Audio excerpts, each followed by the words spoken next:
Au cœur de la jungle de Bornéo, un Français protège les grands singes.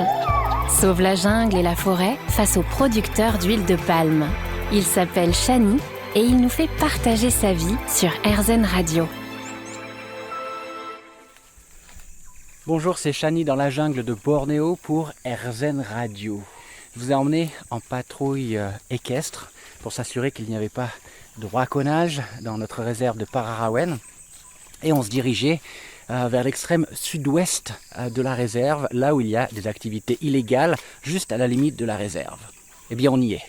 Donc en face de moi, il y a une zone complètement ouverte. On voit que la forêt a été coupée. On vient d'attacher les chevaux à l'ombre et on va continuer à pied pour se rapprocher de la zone et voir ce qu'il en est. Le contraste est saisissant entre la fraîcheur de la forêt, grâce aux ombrages et aux grands arbres. D'un seul coup, on se retrouve en plein soleil. Les sons changent aussi. Il est que 10h du matin, il fait déjà très très chaud. On commence à distinguer autour d'une végétation basse qui a été abîmée. On voit du sable.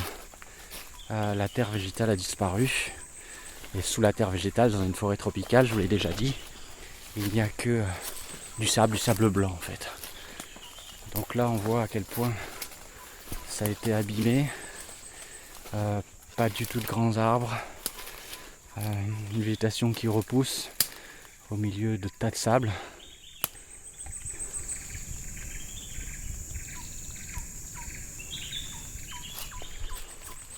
Paoudi, le chef des gardes, est devant moi. On s'approche doucement. La première chose auquel on est attentif, c'est au son. Alors on veut s'assurer qu'il n'y a pas de machine qui fonctionne. C'est pas le cas là aujourd'hui.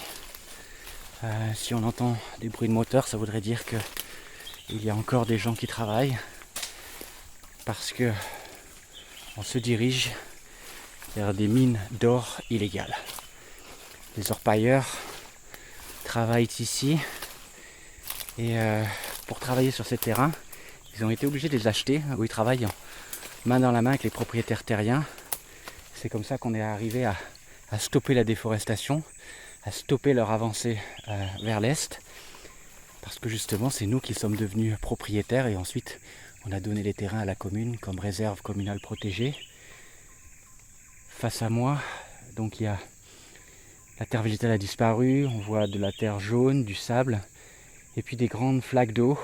Et ces flaques d'eau sont pour la plupart du temps polluées au mercure à cause de l'activité des orpailleurs. Donc là en face de moi, vous avez encore une zone complètement érodée suite à l'extraction d'or. Donc je suis au sommet d'une petite falaise de terre de 4-5 mètres.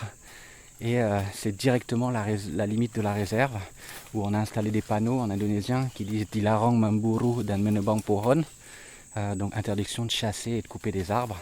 Et on voit le contraste. Il n'y a aucune.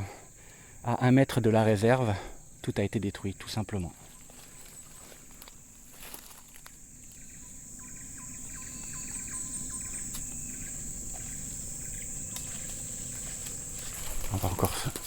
On va continuer à checker toutes les limites de la réserve avec Paoudi. Vous êtes toujours dans la jungle de Bornéo avec Chani. Et aujourd'hui, je vous emmène en patrouille pour aller checker des mines d'or illégales qui se trouvent à la limite de notre réserve de Pararawen.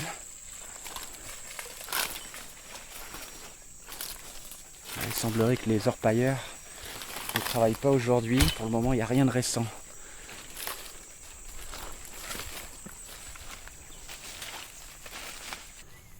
Après une quinzaine de minutes de marche, je me trouve maintenant avec Paoudi dans un endroit complètement détruit. C'est fait de sable et de cailloux sur des dizaines et des dizaines d'hectares. C'est une zone que je connais bien, que je survole régulièrement. C'est important de faire des patrouilles au sol aussi, pour s'assurer qu'il n'y a pas de nouvelles personnes qui commencent à s'installer. Puisque quand on repère vue du ciel, souvent les dégâts ont déjà été faits. Donc là c'est une zone complètement déboisée, il fait super chaud, on est en train de brûler au soleil. Les orpailleurs sont absents. Mais il faut vous imaginer le problème des orpailleurs ici à Bornéo. C'est une toute autre échelle que ce que vous avez certainement entendu par exemple en Guyane. Je ne dis pas que ce n'est pas un problème en Guyane, évidemment ça l'est à grande échelle. Mais à l'échelle de Bornéo, c'est rien. À tel point, la destruction massive qui a lieu ici pour l'or est devenue sidérante. Si vous allez sur Google Earth et que vous regardez l'île de Bornéo dans son intégralité, donc vu de l'espace, on est à plus de 400 km, eh bien vous verrez d'énormes taches blanches au centre de Bornéo. Eh bien ce sont des mines d'or illégales, mais si grandes qu'elles sont visibles de l'espace et de très loin dans l'espace. C'est vous dire l'échelle.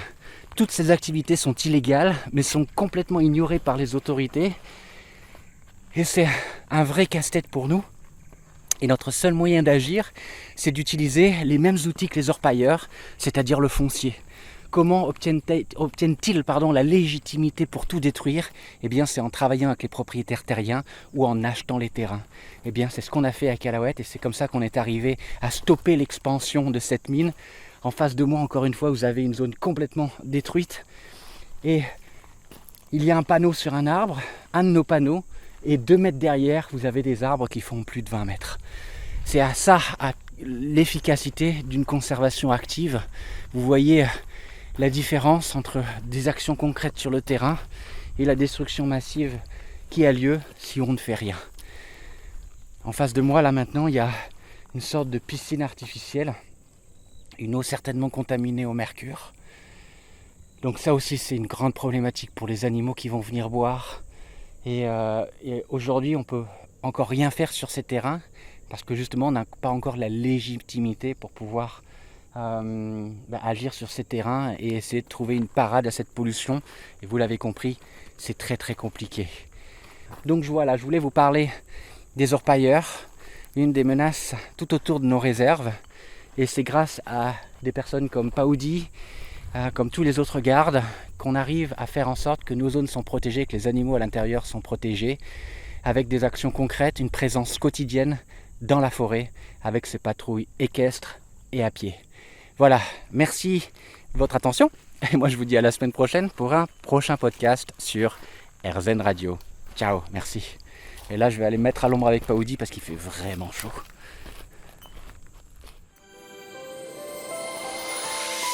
Rendez-vous la semaine prochaine pour un nouvel épisode sur la vie de Shani. Et dès maintenant, soutenez son combat. Rendez-vous sur calahuete.org.